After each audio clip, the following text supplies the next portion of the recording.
When you look at Stellar XLM and Ripple XRP, it almost feels like you're reading the story of two siblings who grew up in the same household, learned the same lessons, but then went out into the world and chose completely different paths. And that makes sense because their origins are literally tied together. To understand why Stellar might be undervalued compared to Ripple today, you first have to go back to where it all began, with a man named Jed McCaleb.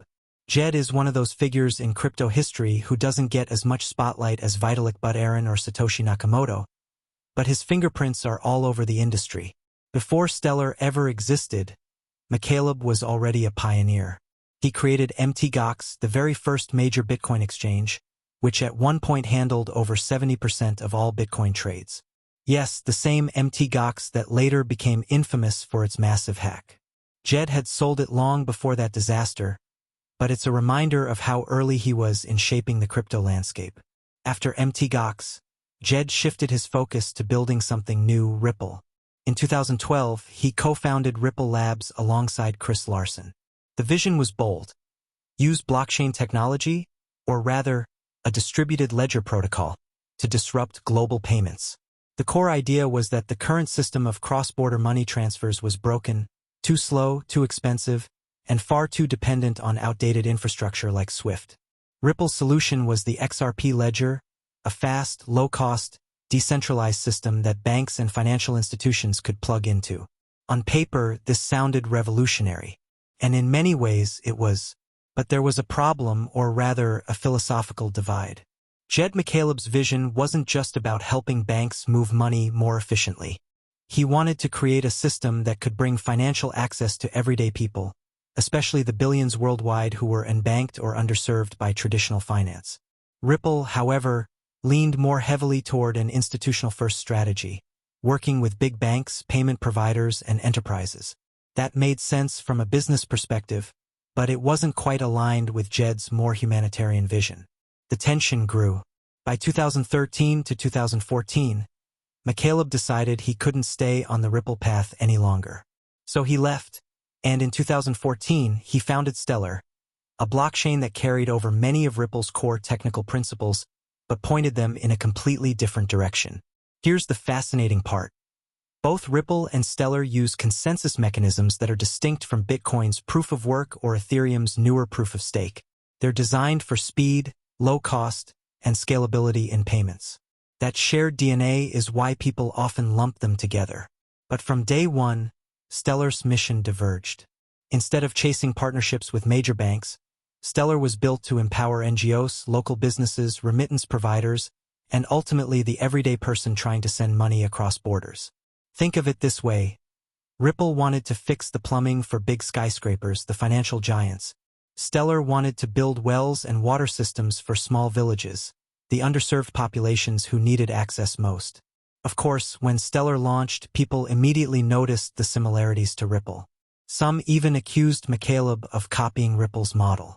But he was quick to point out that Stellar wasn't just a clone. It was a fork in philosophy. The code evolved differently, the partnerships took a new shape, and the community rallied around a very different kind of mission. That's why, even today, Stellar and Ripple often get compared, not just because of their technical roots, but because they represent two different answers to the same big question. How do you fix the broken system of global payments? Ripple's answer: work with the existing system, integrate with banks, and provide an institutional-grade solution. Stellar's answer: bypass the barriers, empower the unbanked, and make money as accessible as sending an email. And here's where the undervaluation argument for Stellar starts to form. Ripple's institutional approach has gotten it a lot of attention, especially from investors and mainstream media. The SEC lawsuit against Ripple only amplified that spotlight, keeping XRP in the news cycle for years. Meanwhile, Stellar has been quietly building, quietly partnering, quietly onboarding NGOs, fintech startups, and even exploring collaborations with central banks, but without the same flashy headlines. In many ways, Ripple became the loud, controversial older sibling who got all the attention, while Stellar became the quieter, steadier younger sibling who just kept working in the background. That origin story matters because it shows us that Stellar isn't some random altcoin trying to copy Ripple. It was born from the same roots, but it intentionally took a different path. And now, in 2025, As the world is paying closer attention to real-world adoption, regulation, and financial inclusion, Stellar's original mission is starting to look like it was ahead of its time. When Ripple, XRP, and Stellar XLM first emerged, many saw them as two sides of the same coin. Both shared similar technology, both promised fast and low-cost transactions, and both were created to solve the inefficiencies of cross-border payments. But as time went on, their strategies diverged sharply, and that divergence explains why Ripple became a household crypto name, while Stellar quietly built its reputation in the background. Ripple chose the path of institutional integration. From the start, Ripple Labs focused on working with big banks, payment processors, and financial institutions. Its strategy was to modernize the existing financial system rather than replace it. By offering RippleNet, a suite of payment solutions, and pushing XRP as a liquidity bridge asset, Ripple pitched itself as the blockchain that could save banks billions in transaction costs. It wasn't about disrupting the system, it was about making the system work more efficiently. This strategy worked in Ripple's favor in terms of visibility. Major partnerships with institutions like Santander, American Express, and SBI Holdings brought headlines and investor confidence. But it also placed Ripple directly under the eye of regulators. The US SEC's lawsuit against Ripple became one of the most publicized legal battles in crypto history, shaping how regulators approach tokens that could be classified as securities. In short, Ripple got attention, but at the cost of heavy scrutiny. Stellar, meanwhile, went in almost the opposite direction. Instead of catering to large banks, Stellar aimed to reach the unbanked and underbanked. With billions of people worldwide lacking access to formal financial services, Stellar positioned itself as a blockchain built for inclusion. The Stellar Development Foundation, SDF, a nonprofit that guides the network, formed partnerships with NGOs, fintech startups, and local remittance providers. The goal was clear: make it as easy for someone in a rural village to send money across borders as it is for a banker in New York. One example is Stellar's work with MoneyGram, enabling crypto-to-cash and cash-to-crypto remittances in over 200 countries. Another is its collaboration with humanitarian organizations to deliver aid efficiently, especially in regions where traditional banking infrastructure is weak. Stellar's low transaction fees and near-instant settlement make it ideal for micropayments and remittances, use cases that Ripple's enterprise-first approach often overlooks. The philosophical divide is obvious. Ripple bet on the existing system, hoping to win over the big players. Stellar bet on financial access, focusing on the everyday person and smaller businesses. Ripple built its brand on institutional partnerships. Stellar built its brand on humanitarian and grassroots adoption. And yet, because Ripple has always been louder and more visible, Stellar often gets overlooked, despite arguably being closer to blockchain's original promise of democratizing finance. In 2025, with global conversations shifting toward inclusion and real-world use cases, Stellar's path may finally prove to be its biggest strength.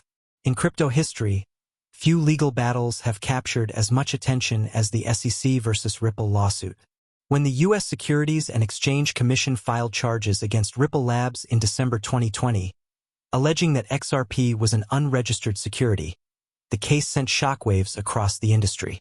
Overnight, exchanges delisted XRP, investors panicked, and headlines exploded with speculation about the lawsuit's outcome. For years, Ripple's legal drama dominated the narrative, and in the process, it overshadowed one of its closest relatives, Stellar XLM. The irony is striking. Ripple and Stellar share similar codebases and were both designed for fast, cheap cross-border payments. But while Ripple fought for its survival under the SEC's spotlight, Stellar quietly kept building. The problem? Investor attention is a finite resource, and the lawsuit acted like a magnet, pulling focus away from Stellar's steady progress. For XRP holders, the lawsuit became an emotional roller coaster.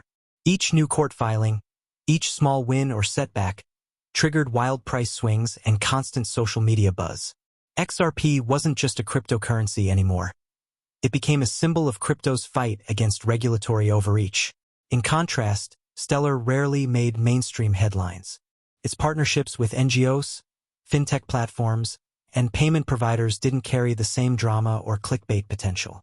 This created a strange dynamic. While Ripple was fighting to prove that XRP wasn't a security, Stellar's XLM token faced no such legal cloud. Stellar had deliberately structured itself as a non-profit foundation focused on technology and inclusion, which gave it regulatory breathing room. Yet, instead of being rewarded for its compliance-first approach, Stellar was mostly ignored. The market tends to chase noise, and Ripple was making plenty of it. The lawsuit also shaped investor psychology. Many traders treated XRP as a high-risk, high-reward gamble. If Ripple won, the upside could be massive. If Ripple lost, XRP could collapse. Stellar, on the other hand, seemed too safe or quiet in comparison. Ironically, the very stability and regulatory clarity that should have boosted investor confidence in Stellar often left it overlooked in favor of Ripple's more dramatic narrative. Meanwhile, Stellar kept achieving milestones. It secured its MoneyGram partnership, expanded remittance corridors in Africa and Latin America, and integrated with Circle's USDC to enable stablecoin payments worldwide.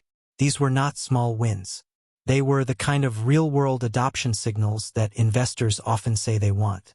But because the media spotlight was fixed on Ripple, Stellar's story rarely got the attention it deserved. The SEC effect, then, wasn't just about Ripple. It was about the entire perception of blockchain projects tied to payments. Ripple absorbed the legal firestorm while Stellar quietly avoided it, but also missed the visibility that came with being at the center of controversy. Now, as Ripple's case winds down and regulatory clarity improves, investors may finally start to notice what Stellar has been building all along. And when they do, the narrative could shift from Ripple versus the SEC to why Stellar was the quiet achiever all this time. In crypto, hype can drive prices in the short term, but real-world adoption is what determines long-term survival. This is where Stellar shines. While Ripple has made headlines through court battles and its institutional-first strategy, Stellar has steadily focused on grassroots adoption, the kind of use cases that impact everyday people, especially in emerging markets. One of Stellar's most powerful moves was its partnership with MoneyGram, enabling users to convert cash into digital assets and back again in more than 200 countries. For someone in the US, this might not sound revolutionary. But in countries like Nigeria, Mexico, or the Philippines, where remittances form a lifeline for millions of families, the ability to send money abroad instantly and cheaply is a game-changer. Traditional remittance services often charge fees as high as 7 to 10% and take days to settle. Stellar reduces those costs to pennies and clears transactions in seconds. Beyond remittances, Stellar has carved a niche in the stablecoin ecosystem. By hosting Circle's USDC, Stellar has enabled businesses and NGOs to move dollar value across borders seamlessly. This matters not only for commerce but also for humanitarian aid. For example, Stellar has partnered with the UNHCR to distribute funds to refugees in crisis zones. Instead of waiting for slow bank transfers or dealing with corrupt intermediaries, aid can be delivered directly to people's phones as digital tokens. That kind of efficiency and transparency solves real problems in the world, problems that hype alone can't touch. Ripple's strategy, on the other hand, has leaned heavily on convincing banks and financial institutions to adopt its technology. While Ripple has made progress, especially in Asia and the Middle East, the institutional road is long and complex. Banks move slowly, regulators scrutinize heavily, and integration costs can be high. Stellar, by comparison, has avoided getting locked into the bureaucratic slow lane. Its lightweight, flexible network is easy for fintech startups, NGOs, and local money service businesses to plug into, and those smaller players are often more willing to experiment and innovate. Another strength of Stellar is its focus on financial inclusion. Billions of people worldwide remain unbanked, lacking access to even basic financial services. Stellar's low fees, open-source model, and mobile-first design make it a natural fit for these populations. In countries where owning a bank account is difficult but mobile phone penetration is high, Stellar provides a bridge to the digital economy.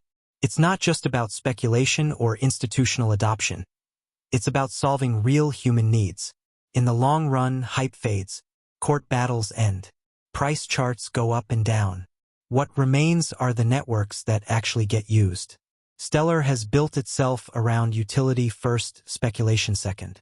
And that's why, when the dust settles, Stellar's use cases may not only outlast Ripple's hype, They may define what blockchain adoption looks like in practice.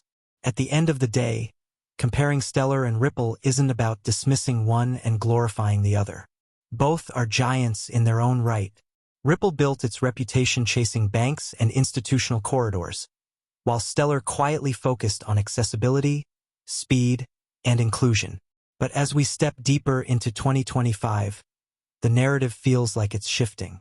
The world doesn't just need faster rails for banks. It needs systems that everyday people can actually use. That's where Stellar keeps proving its relevance. Remittances, stablecoins, humanitarian aid, these aren't just buzzwords. They're proof points.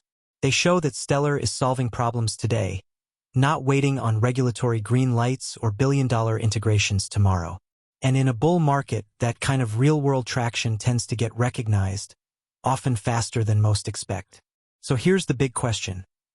If Stellar continues building utility while Ripple wrestles with reputation, who really comes out on top? Maybe XLM has been the sleeper all along. If you're enjoying this deep dive breakdown, hit that subscribe button, drop a like, and share your thoughts in the comments. Do you think Stellar's quiet grind beats Ripple's high-profile push? Let's hear it.